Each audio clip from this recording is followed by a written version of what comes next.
Hi, so thanks for selecting the video. This is me drawing Tanjiro. I'm going to start off using the Loomis method, and I'm going to do some ovals first to help identify where those key features go. And the reason why the ovals, not just curved lines, is because it helps me to really realize how these things integrate with the whole head, not just the front part of the face. I then start to add the little features in one by one, just following the basic rules. I'm not really sketching out where they have to go because I think I kind of got it on this one without it, but you could always do that, like 5 eyes, whips that go across the head, and obviously it goes space, eye, space, eye, space, eye. And if you're finding this video helpful so far, why not give it a little like, maybe a share, or even throw a comment in there. Tell us why you like Demon Slayer or Tanjiro, or if you don't like him, if you find him annoying.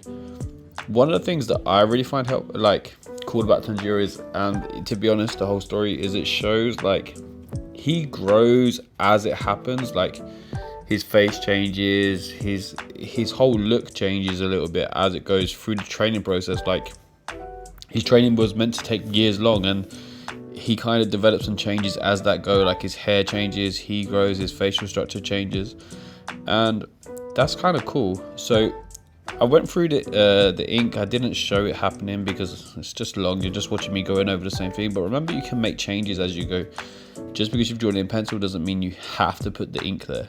It's kind of like important to remember, especially it's a bit freeing as well, because it means you can make mistakes with pencils and then change it as you want. With this skin tone, I went for one that I've been using for a lot of other videos, but it's way too light. Like it hasn't got the orange tinge that the cover for Demon Slayer has, so I decided to then go over it with a few other colors. I went straight for the dark one, and I ain't gonna lie, I panicked when I saw it. I was like, oh, it's not orange, it's more brown. But it's worked out fine. I added in the area that was meant to be a bit darker, and then I've just gone over it with another pen, and it's faded out that color. So saved by the Timu pens. That's what it is.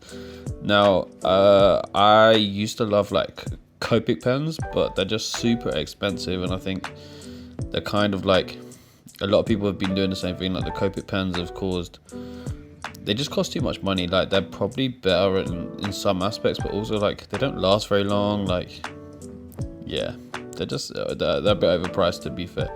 Now going over with these colors, like I also realized that I probably didn't let the ink dry in some areas enough, which allowed for some blurring and some issues with that. Or I didn't rub enough with the pencil, because with the rubber, sorry.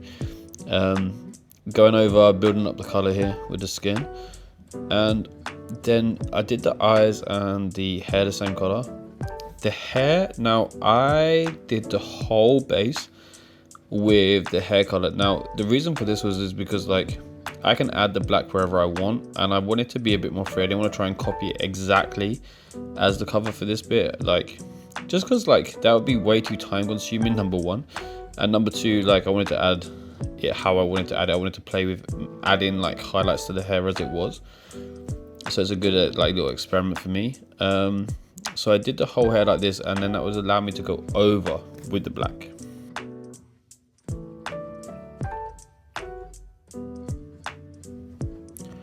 So this is taking a little bit of time. So the video, it wasn't done at this speed. It was done at like, this is like 2 times speed, going through the process, and I may have had to help out with some Zelda Tears of the Kingdom in between, so it wasn't a continuous flow of the video. It was broken up over probably like another 20 minutes with some interruptions. You know, you got to help the little ones get to the, what is it, Prince's City or something in up. I had to help him get one of the mages basically. So I've added these the black bits in, and what it's doing is given the highlights. I also decided that there's an extra hair flick that I missed, but I couldn't add the background hair color because it would have shown a line. So I just did it in black, and I think it worked out pretty well still. And I'm happy with it, to be honest with you. Again, write down like in the comments like what you like. If you try it, let me know how you found the video. Did it help? Are you happy with how yours turned out? So this is coming towards the end of the video. I'm just going to go over the hair bits with the black, and then I've got to add the bits for the scarf and do the scar on his head. So yeah, like, I hope you enjoy watching the video. I've used the same music just to keep it the same, bit of background music. Yeah, I would really love to see it. Now you could always tag me in it on Instagram, or maybe if you did a video of you doing it, then you could tag me in that and I could see it that way. But either way, I really hope you found value in this, and I think if you like this, then check out the Demon Slayer anime. It's dope. The manga's also great and amazing. It's just mangas I find like a bit expensive to keep buying the books, but I actually do love having them. Like, I've got the Jujutsu Kaisen books, and I enjoy the tangible feel. But to be honest, I'm on like book 21, and they're like £8 each, so it adds up real quick when you actually think about it. But yeah, also they're on Netflix and stuff, so great ways of watching anime. And also it's helping me, to be honest, reading manga is helping me to create my own story. But now I'm just chatting, so enjoy the rest of the video and let me know what you think.